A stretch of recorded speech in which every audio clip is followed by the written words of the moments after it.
My name is Inger Setov, and I'm the communication director of Reitan Retail. And it's my privilege to wish you all welcome to this special day and podcast. So today, as you know, typically Ole Robert has this podcast in his kitchen. And this is special because today he has a little sidekick to the left of him, and that is his brother Magnus, who's also the CEO of Reitan Kapital. And to the right, we have, of course, from all the way over there, Mr. Anthony Scaramucci.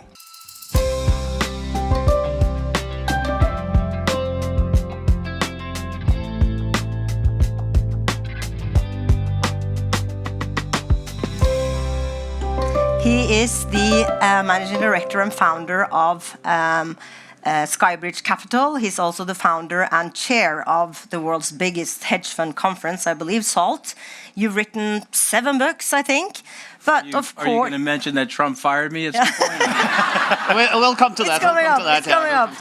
Of course, what made maybe him... you're being too polite, maybe. And you also have a podcast, which is called The Rest is Politics US. And, of course, mostly famous about his world record in the shortest time in the White House. So, please, wish you all welcome with a big hand to all of you, Ole Robert, Magnus, and Anthony.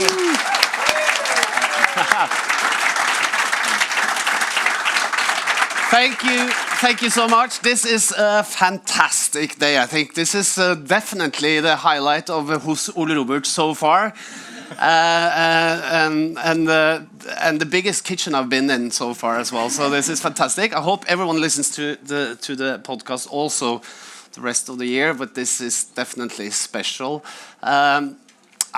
Since Inger took the whole introduction, Anthony, I think we just go straight to it because you know, for us Norwegians, Donald Trump is an interesting character, I would say.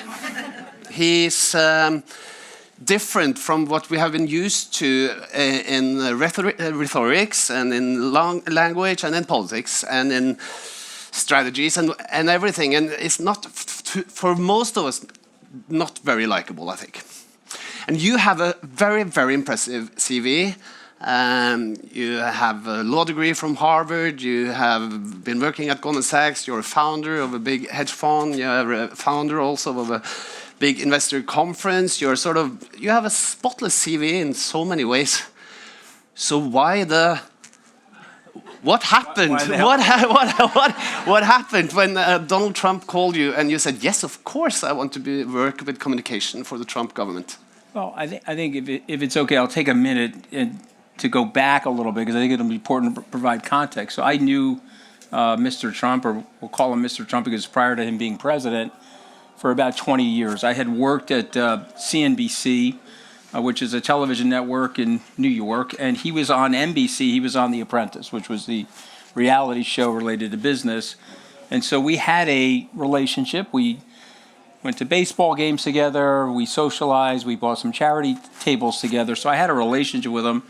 I wasn't his friend. I think anybody that tells you they're Donald Trump's friend really doesn't understand the relationship. You're not his friend. You're acquaintance of his. And so I was a lifelong Republican. I was a lifelong Republican fundraiser, and I was working for Jeb Bush at that time. And so when Jeb got knocked out of the race by Donald Trump, he called me and asked me to go work for him. And I was reluctant to do it. You know, my wife really doesn't like him. My wife hates Donald Trump almost as much as Melania hates him. And I'm talking like, and that's some severe, Eastern European hatred. And you know what I'm talking about.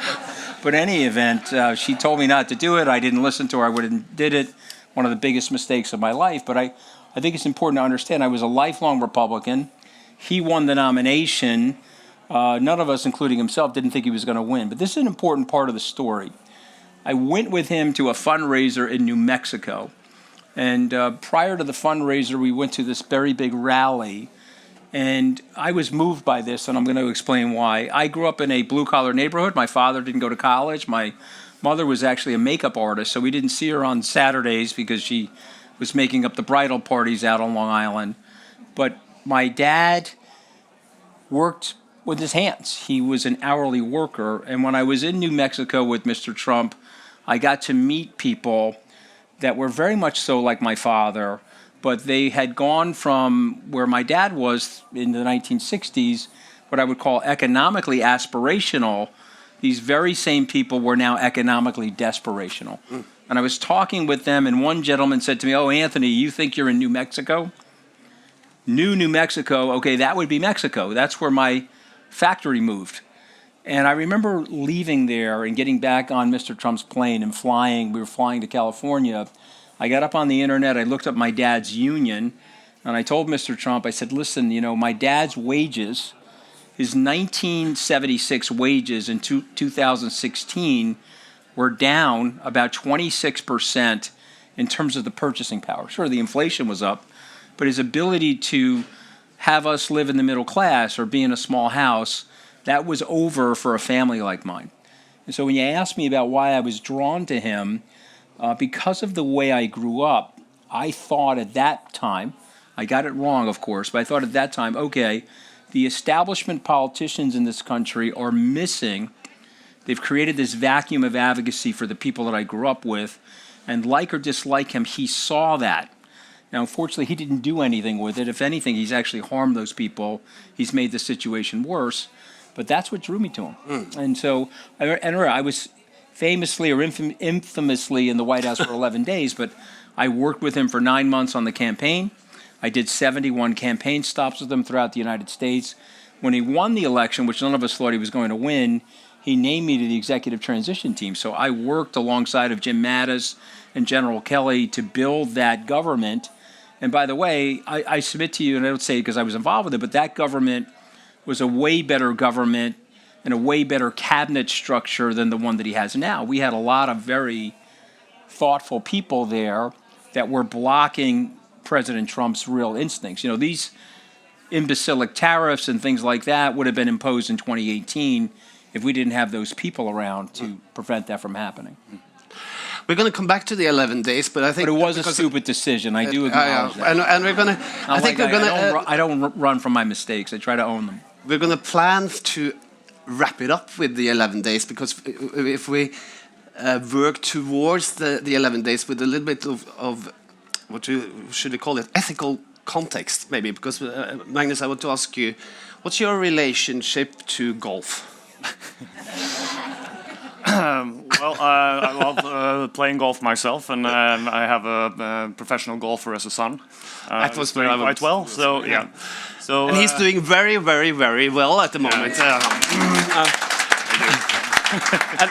And what would you say is the most important ethical principle of golf? Integrity. You don't have a referee walking around with you. You have to make sure that you follow the rules at all times, and it's up to you. It's your own integrity. And when Susanne Petterson, before I even knew who Donald Trump was, she told me she had played golf with a guy called Donald Trump, a businessman in the US, and he was cheating all the time. Everything he did was he cheated on the golf course every time. They call his foot wedge, because he can kick the ball from the rough into the fairway. And I actually sent you an Instagram reel just a couple of days ago where you saw the caddy. I think it was in Scotland where Christopher played last weekend, where he have his caddy throwing balls for him.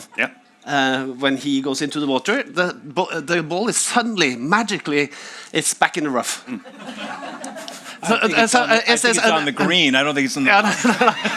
This is sort of to build up this character that we're going to talk about your 11 days as a professional collaborator with at the end. But is this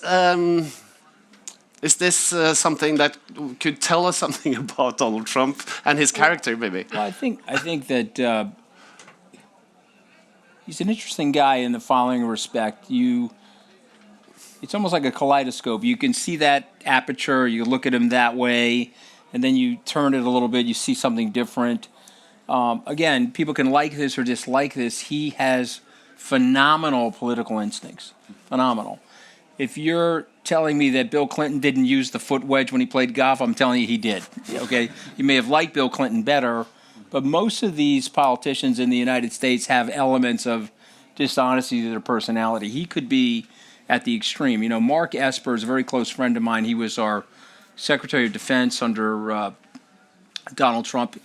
The president got very sore at him. There were certain things that he just wasn't willing to do, result of which he was fired by President Trump and ridiculed. And then President Trump took his security away from him, you know, the Secret Service, which I think is reprehensible. So he's at the high end of the extreme of dishonesty. I'm not saying that he isn't. But most of these people, unfortunately, are dishonest. I'm just telling you the facts. I've met most of them. I've interacted with, worked with some of them. So it should have been, I think the point you're making, this guy's very dishonest. Why did you go work for him?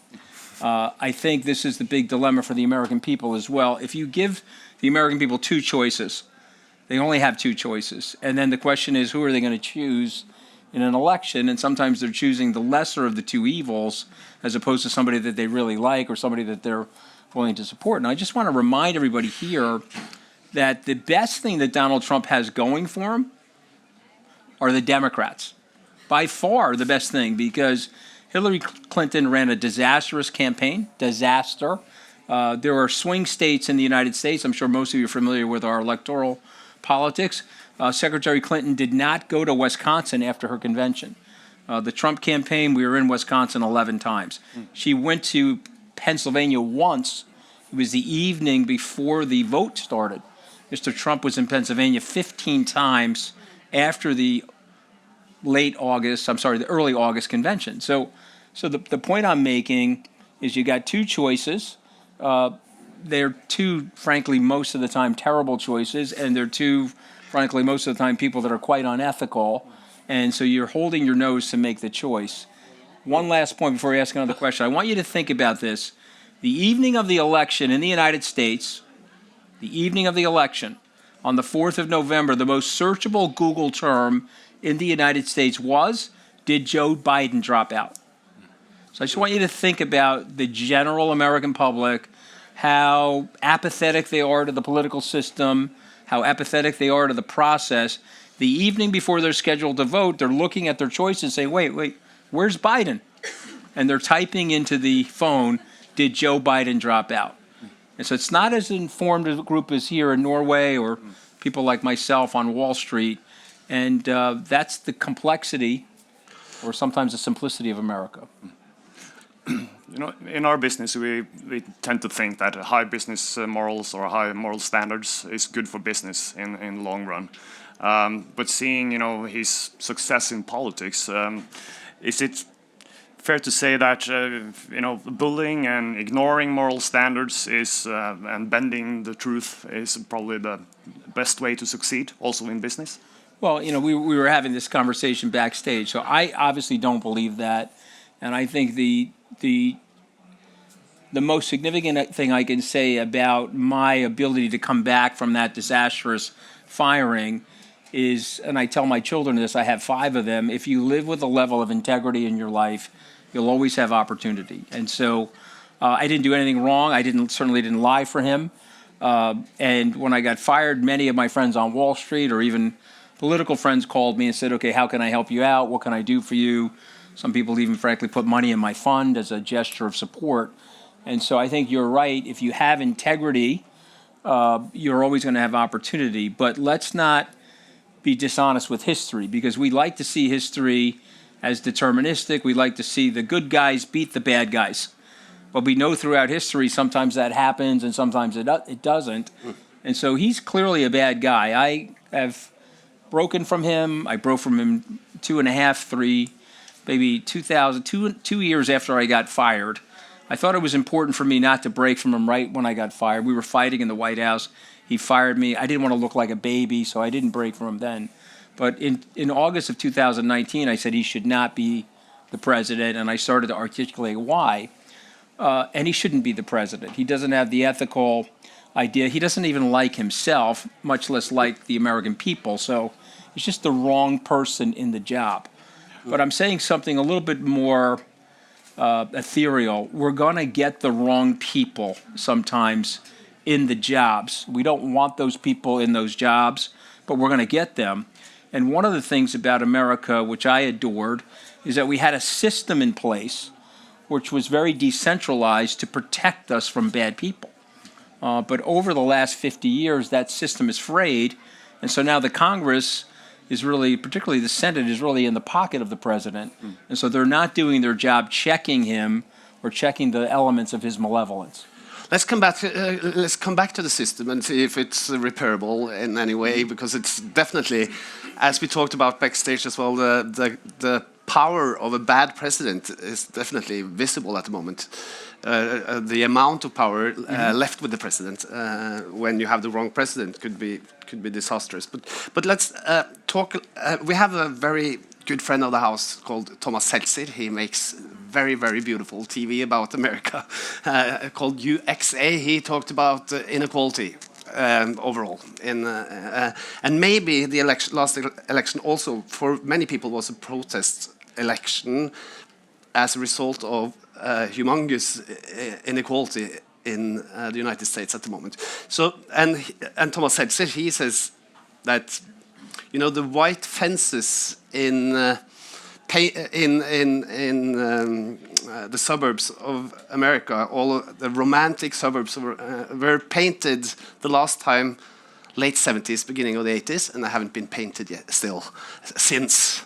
Is there any truth to that? Is that the part of the problem as well? Well, I do think that there's truth to that. I think that we had industrial leadership in the United States at the turn of the century. You know, this has happened before in the United States. So in the 1890s, we had a period in the United States known as the robber barons. These were the railroad and the oil magnates, the shipping magnates. They were taking too much power, and they were taking too much economic rent from the rest of the society. Teddy Roosevelt actually, when he became president, he broke those trusts. He broke the monopolies. He helped to create the labor unions, and he helped to create higher living standards for the poor and for the middle class. Another thing that Teddy Roosevelt did, because he was actually the police commissioner in New York, he traveled into the tenements in New York.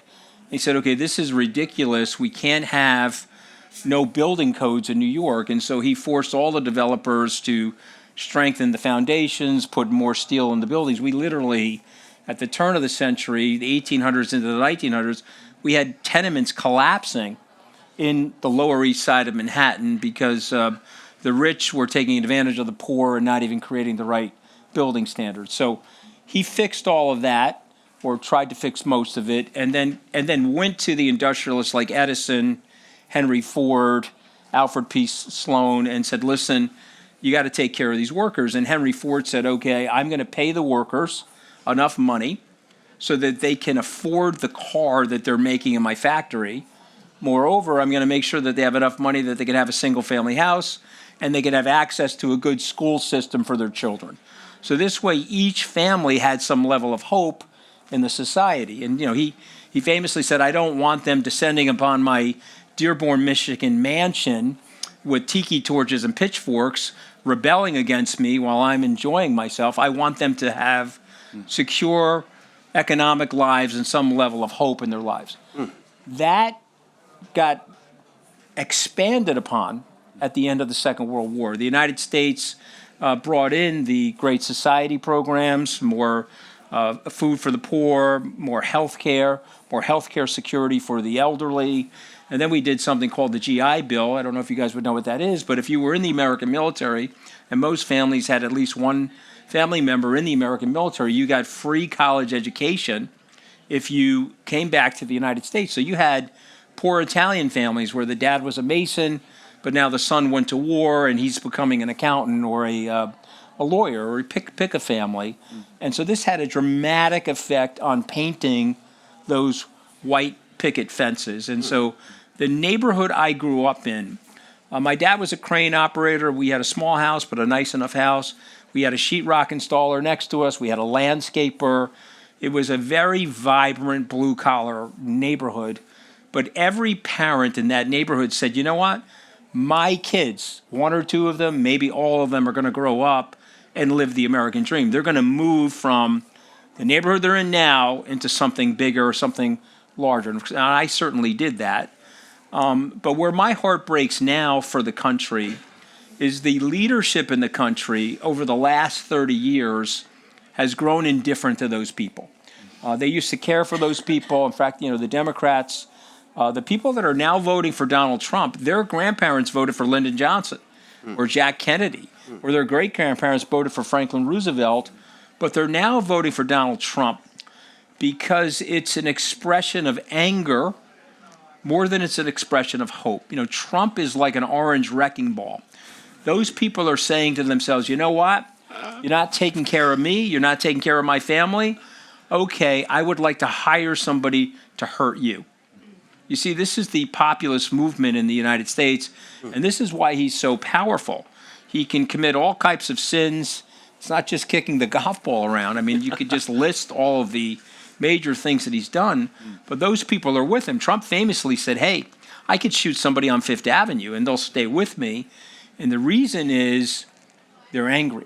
The reason is they have this sense of desperation about them, and so a result of which they are using him to express that anger.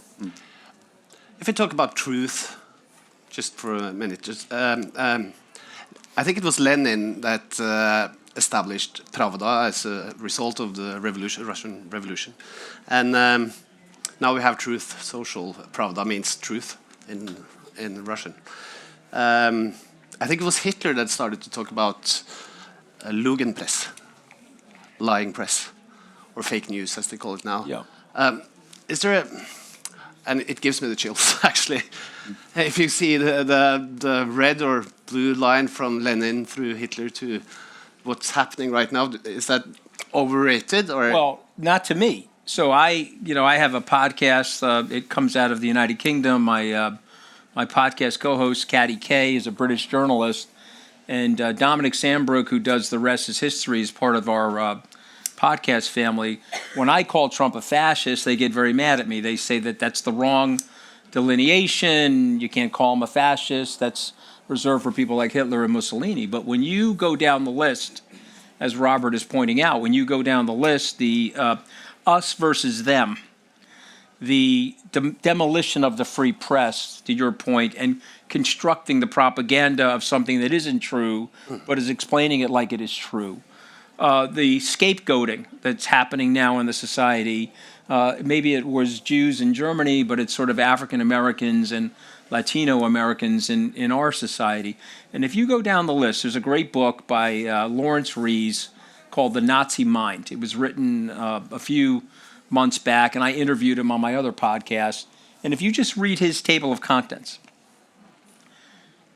there's 12 chapters in the book. Trump is 12 for 12 in terms of what he's doing and what he's pushing on the society. So now you have a choice. You can either speak out against that, which is the truth, or you can acquiesce to it. And the biggest problem that we're having in our country right now that I see is the fear.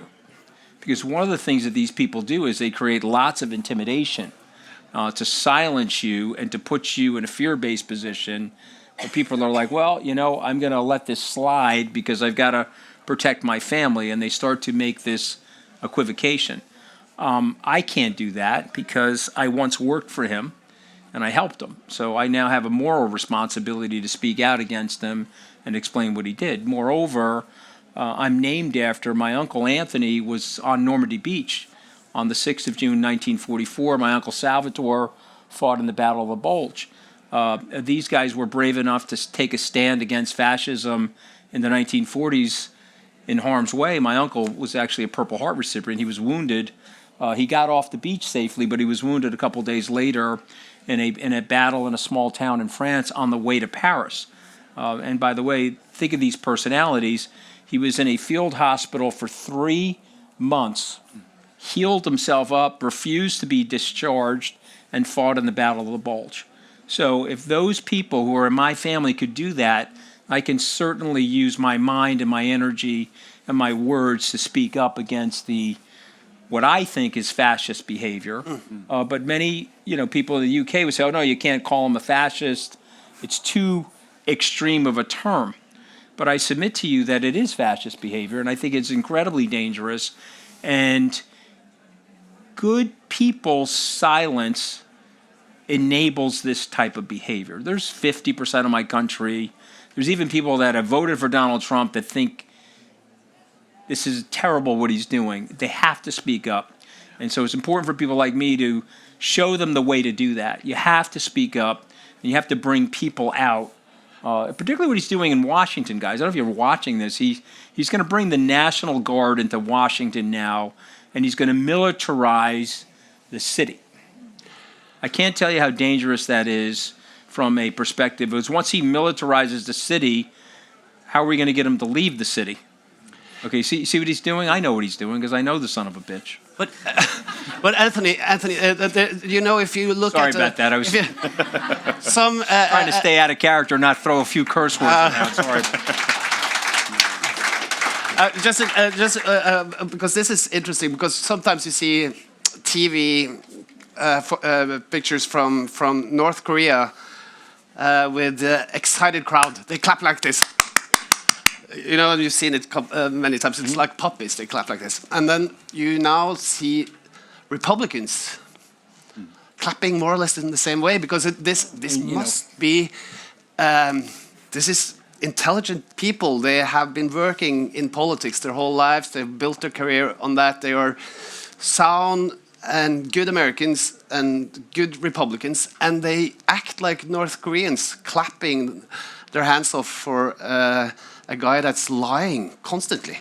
So what's happening with the Republican Party? I want you to think about Nazi Germany for a second. We all read about this and the horror of Nazi Germany, and we like to think about ourselves as moral people with good integrity. We say to ourselves, oh, if I was in Nazi Germany, I would protect Anne Frank. I would find sanctuary for her, or I would figure out a way to help the Jews get out of the country. But then when you are living it, you realize what happens. People start to make the equivocation in their minds, and they start to rationalize their indifference to the horror of it. So somebody like Lindsey Graham can't stand Donald Trump. Tom Bremer, I know Tom personally. If you sat in a room with him, he can't stand Donald Trump. John Thune can't stand Donald Trump. Mitch McConnell, who's now 83 or 84, is now writing about how much he can't stand Donald Trump.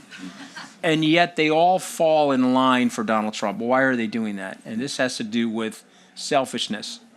This has to do with, rather than serving the public as a good public servant, they're in the public, but they're in self-service. So we've transitioned some of these politicians from public servants into public self-servants. And that's exactly what they're doing. Their attitudes are, you know what? I'm going to outlast Donald Trump. When the fever breaks, I'll switch gears again, you know. How many people in this room have seen The Wizard of Oz? You remember The Wizard of Oz?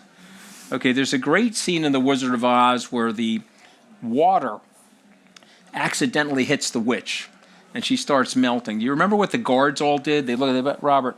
Oh, I'm so sorry, Dorothy. I'm so sorry that I was caught up in her fever dream. I was so caught up in her personality cult. That's what these Republicans will do when he leaves. And it's insulting to the American people, but they're getting away with it because of the system. You know, we haven't addressed gerrymandering yet, but just briefly, I want you to think about this. The politicians in the United States are now picking the voters. I thought the voters were supposed to pick the politicians, but not in the United States. They look at the district, they say, okay, that person's with me, let's make sure their house is in my district. Oh, that person's not with me.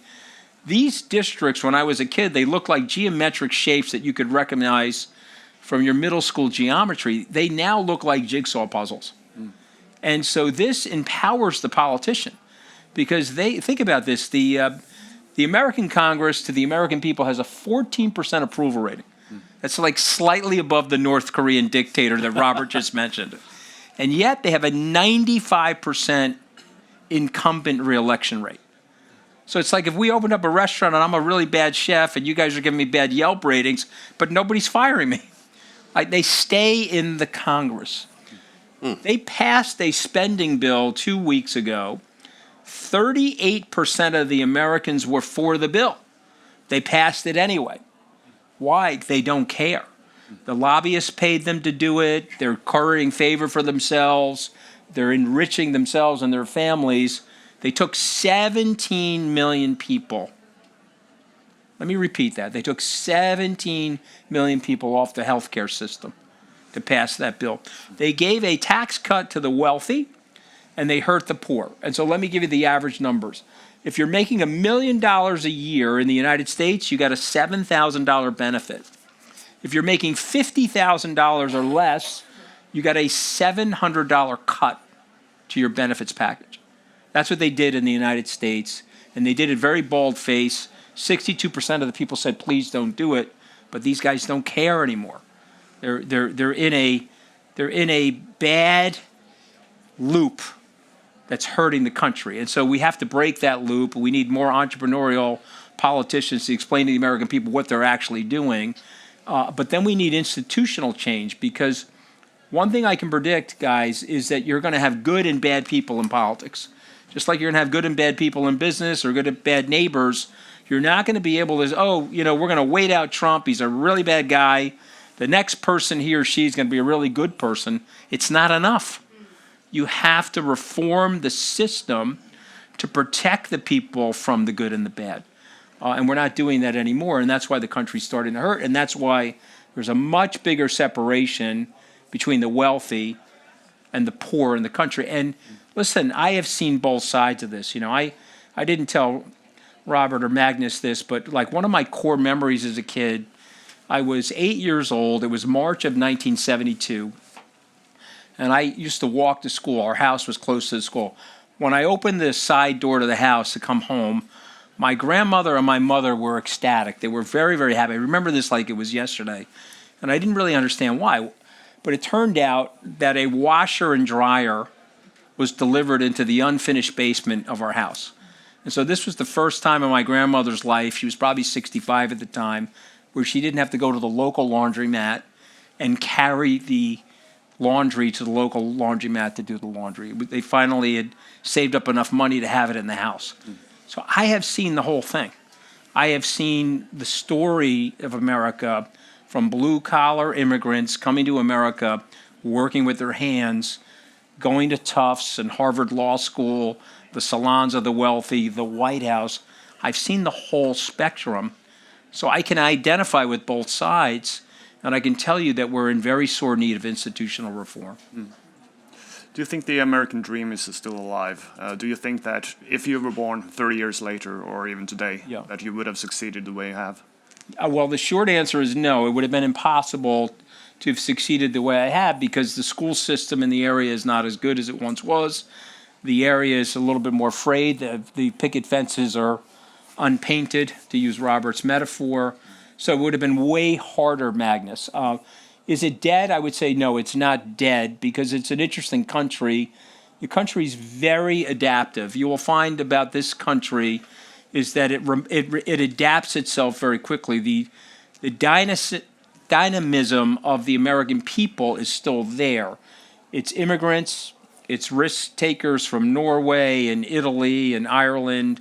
Maybe they left these countries for different reasons. My family left because they couldn't find work. And they got to the United States and they were able to figure things out. So if you change the system or you offer some reform to the system, I think it could come back. But no, I think if I was born 30 years later, I don't think I would be here with you guys. It would have just been a different life. It's way harder today than it should be. So how can you help on the reform that you need and to come back to a democratic system and a constitutional system that actually works, and come back to fighting inequality in a better way? Because you could definitely, you've been here for 24 hours now. You could see the difference between Norway and the United States of America, literally, as you walk down the street here. Is there a way back to better America? Well, first of all, your country is beautiful, and it's. I said the thing. I was with the Prime Minister last night. The fact that I went on. You have a television stage out here. I crossed the pier to go onto the television. That would never happen in the United States. You would have to pass through a metal detector to get on a television stage. And for somebody like me who doesn't know the Prime Minister, to be that close to the Prime Minister or the President in the United States, it would never happen in the United States. You'd have tons of security, you'd have tons of, but this is a sign that you're doing something right in your culture and in your society, because if there's not a lot of want in a society, then people don't take the risks of doing things that are wrong. Just think about that. No want, you have less of a proclivity or a temptation to do something wrong. But if you're hurting, you're like, okay, I'm going to go steal from that drugstore, or I'm going to go rob that person's car. And so we've got to get back to something that's more basic for the American people. And so it's not communistic or being socialistic to want people to have an equal opportunity. I don't believe in equal outcomes. You guys have built a phenomenal business, and you deserve your economic success, and you deserve the economic rent from the hard work. You should not have equal outcomes in a society, but you do need to create a platform of equal opportunity, and we're not doing that in America anymore. You need an education system that's fair to the poor. If you grow up in a rich neighborhood in the United States, you get a very good public school education. If you grow up in a inner city in the United States, forget it. They're passing you through the grades without teaching you the basics. And so yeah, no, you have a lot of things going right.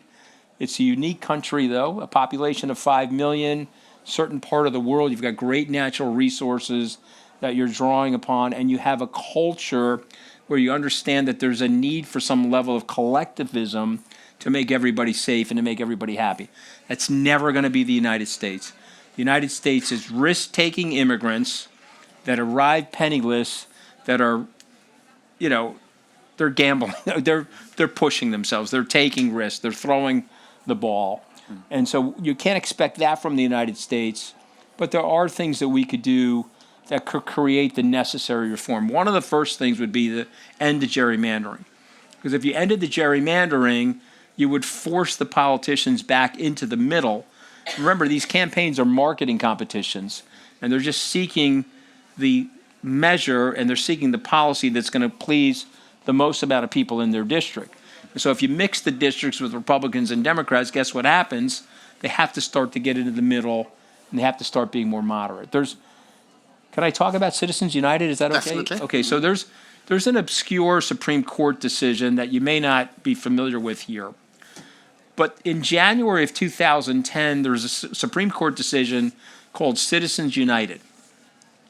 And Justice Scalia at the time wrote the case, and he basically said if you're super wealthy in the United States, it is your First Amendment right. It's your right to your freedom of expression to use your money in any way you want in politics.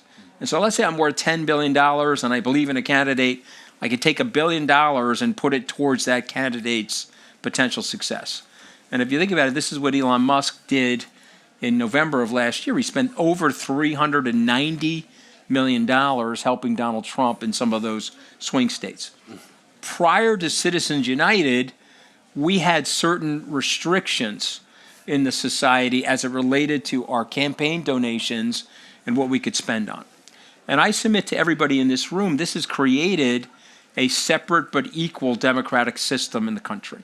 If you look at our legislative agenda from January of 2010, it is skewed to the wealthy, corporate welfare, big business, big pharma, big food. The big food guys, they go to the politicians and say, listen, I want you to let me put the fertilizer in the food. Excuse me? Yeah, we're going to put the fertilizer in the kids' cereal because it's going to make the product last longer on the shelf. Would you guys allow that in Norway? Would the EU allow that? So we have food in the country that is literally like eating poison, but the politicians said, no problem, let's do that because we're getting the money from the big food companies. Does everybody understand that? We're chlorinating the chicken in the United States.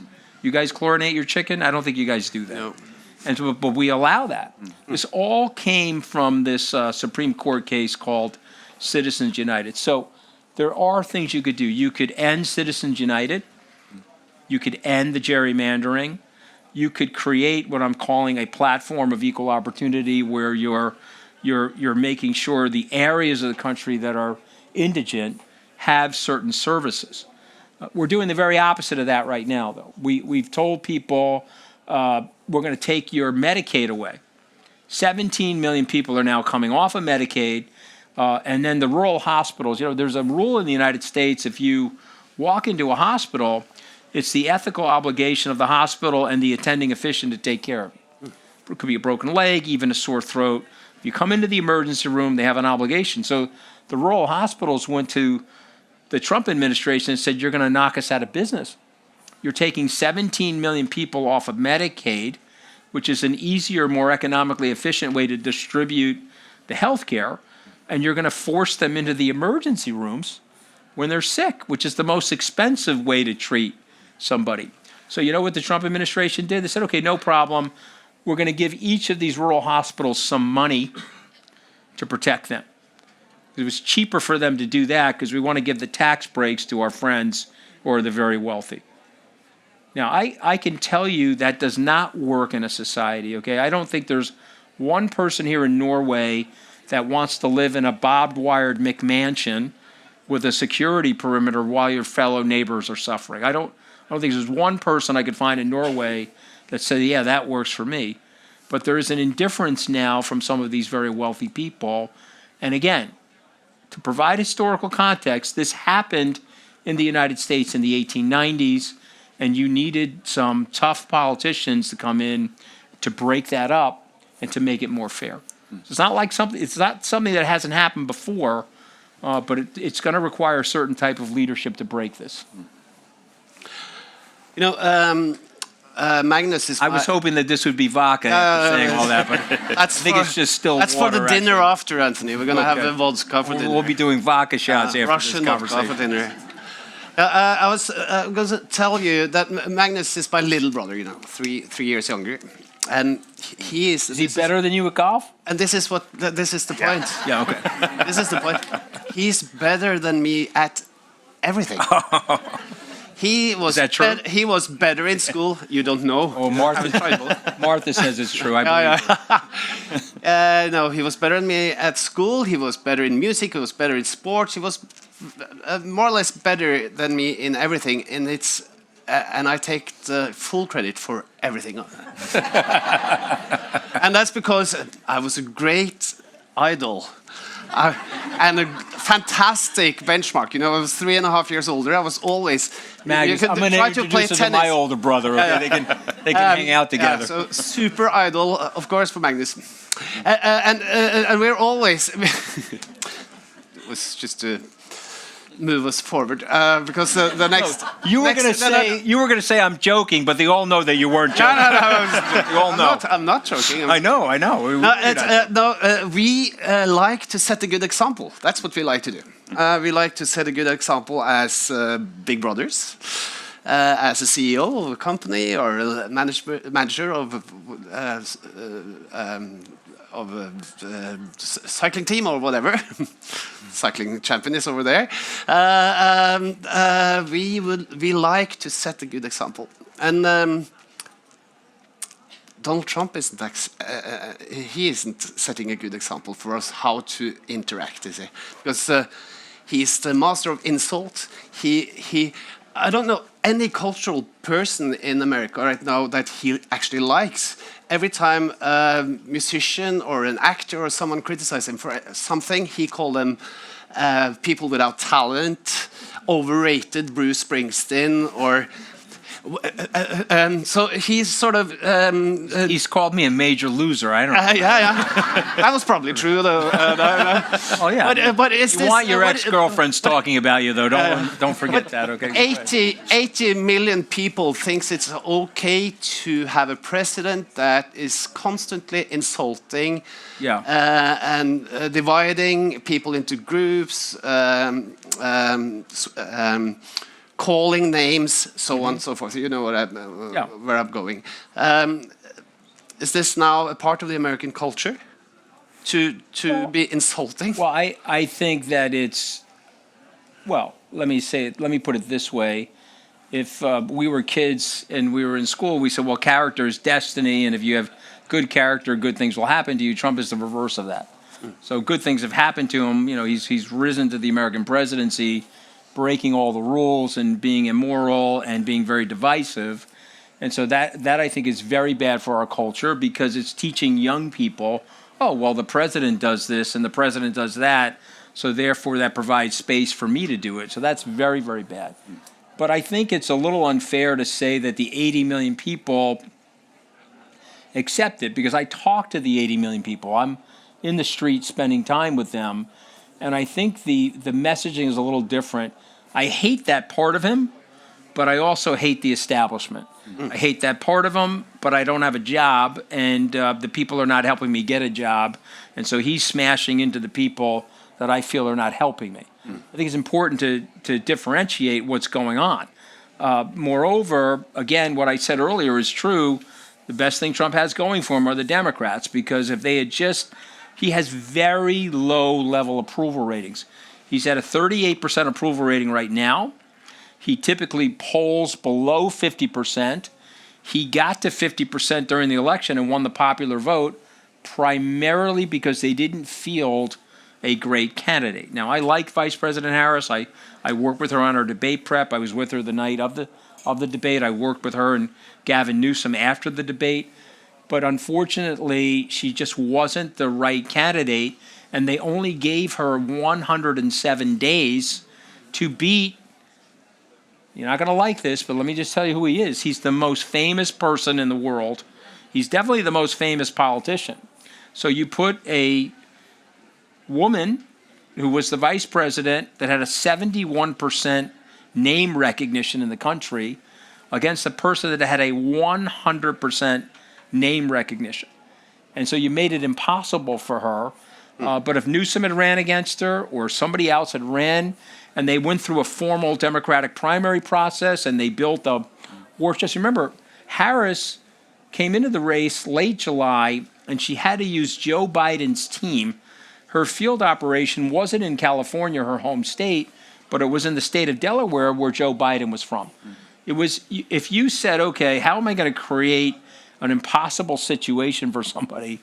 I could give you all those ingredients, and that was her campaign. So I submit to you that we would have extinguished Donald Trump from the political landscape if the Democrats had consolidated. But here's what the Democrats do, which I tell you is really bad for them. They get very righteous, and they want to cancel people. So Robert mentioned 80 million people. I talked to certain Democrats. They want to cancel those 80 million people. I don't want to do that.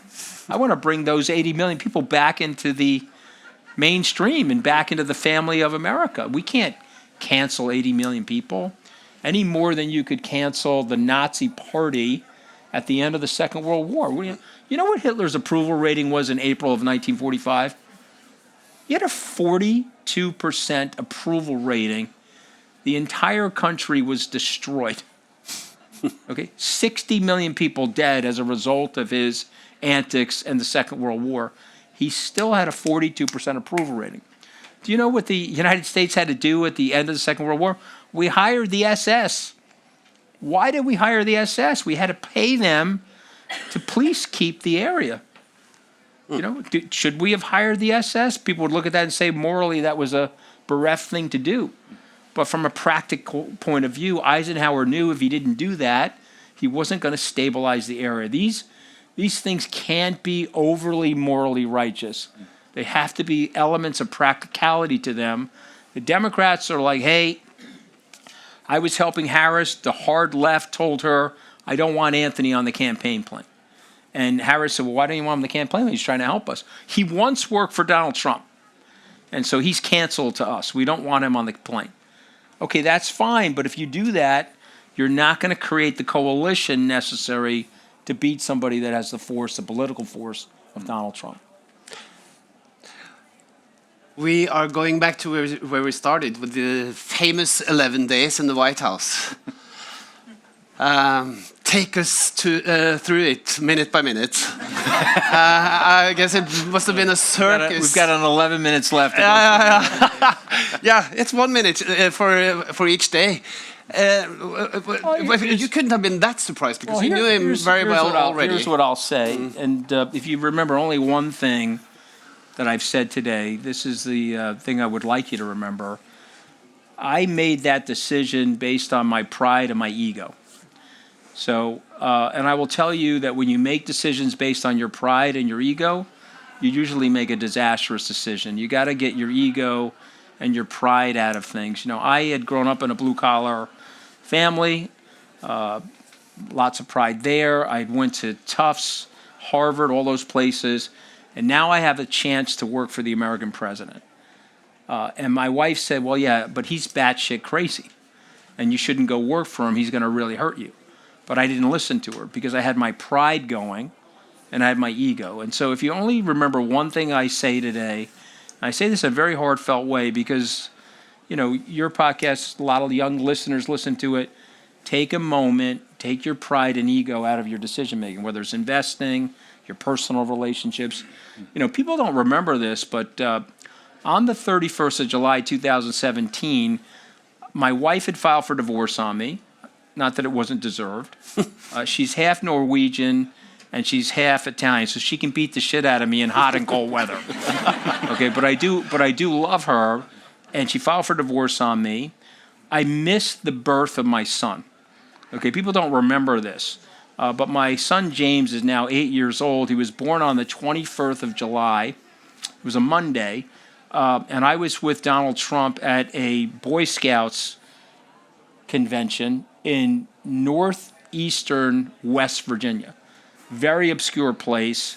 My wife and I were fighting. She was due on August 8th. She was delivering the baby that evening. I couldn't get out of West Virginia. There was a 60-mile no-fly zone around Air Force One, and I missed the birth of my son. So when I got fired, my wife had filed for divorce. I had missed the birth of my son. I got ripped up by all the late-night comedians. I was on the pages of all the newspapers. It was a very, very bad period of time for me. And it wasn't a health-related thing, but it was a very bad period of time. And so I bring this up as opposed to the TikTok of the 11 days to let you know that you can survive it. You know, I dusted myself off. You don't have a millstone of regret around your neck and kicking yourself for your mistakes. I went back and repaired my marriage. I'm not going to miss another one of my son's birthdays, I can promise you that. And I went back and built my business. And when the time was right to denounce what he was doing, I went on a television stage, or I went to a podcast, or went into the public domain to explain the danger of what he was doing. And weirdly, those 11 days almost created a platform for me. I wouldn't have had the notoriety had I not gone to work for him to explain the danger of him. And so at least I took whatever disaster that was and turned it into some form of purpose. But now that I said all that, I'm going to tell you a few stories from the 11 days. Yes! You want to hear a few Gossip stories? time, it's gossip time. Okay, so I'm going to tell you 3 stories very quickly, which are, some of them are really embarrassing, but some of them are fun. So story number 1 is the press conference. So I've now been announced as the communications director. Trump wants me to do the press conference that day. I said, okay, no problem. Sean Spicer immediately quit when Trump hired me. I thought, okay, well, I was calling him Liar Spice, because every Spice Girl has a nickname. His was Liar. I mean, this guy was the liar of liars. But anyway, so he left, and Priebus and I were fighting, and Bannon, who I think is one of the more malevolent people, I think he spoke here one year or something like that, but he's a super bad guy.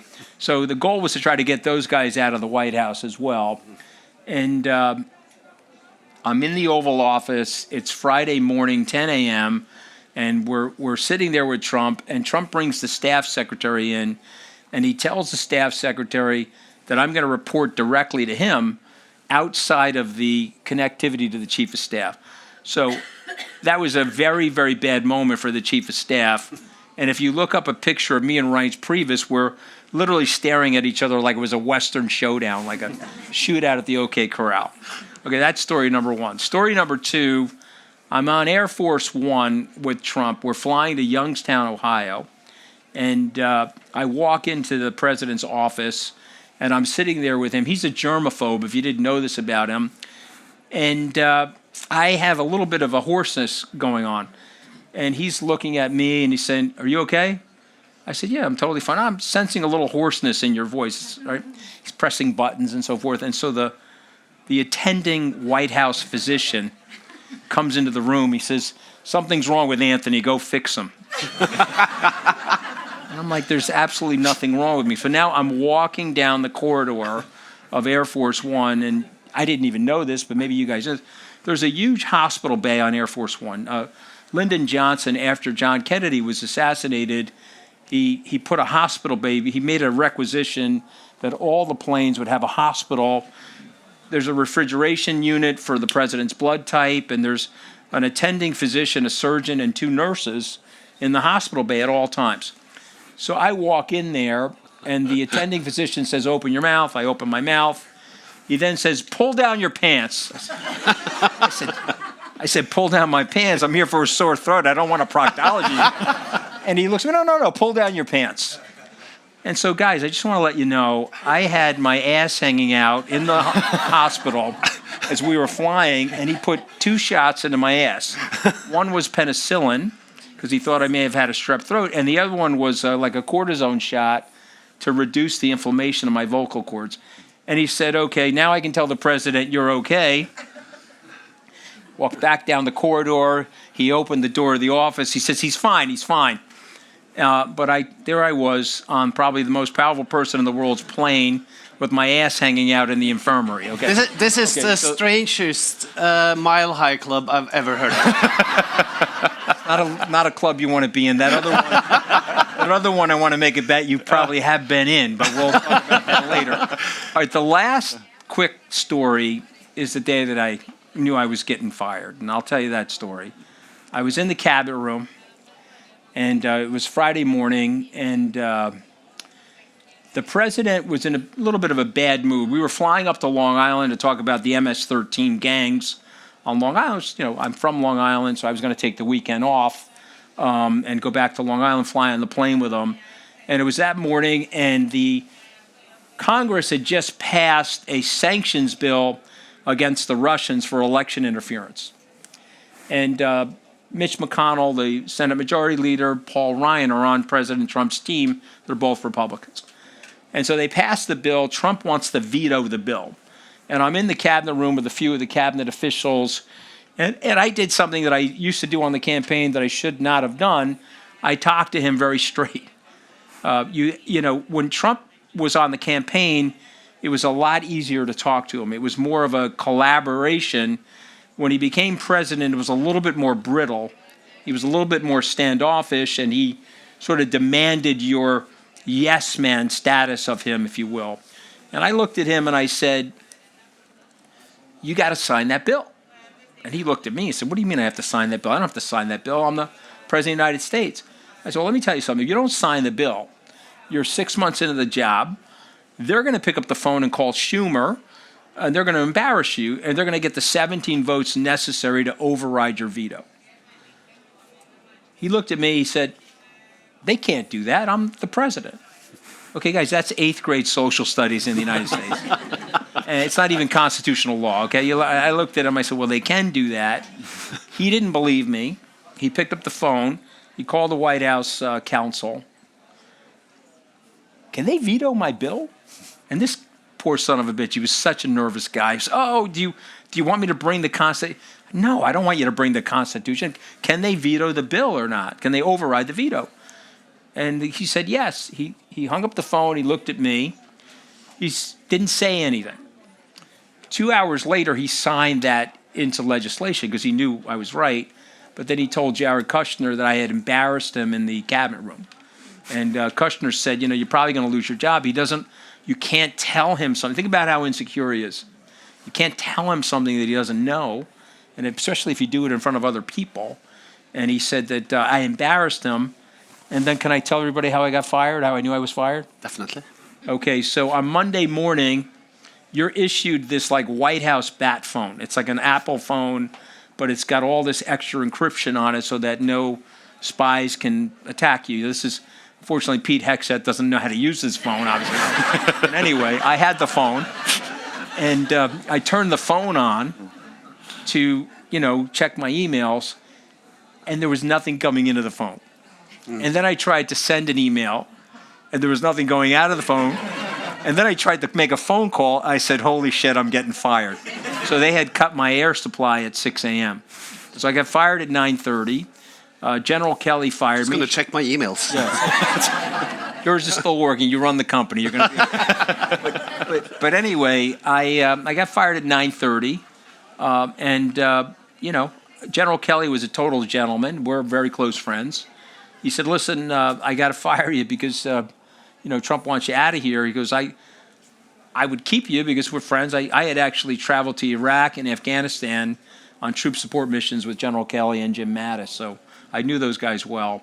But listen, it looked like a really bad thing at the time. It's probably the best thing that ever happened to me. It's almost like the angels saved me from a worse experience with Donald Trump. But anyway, that's the story.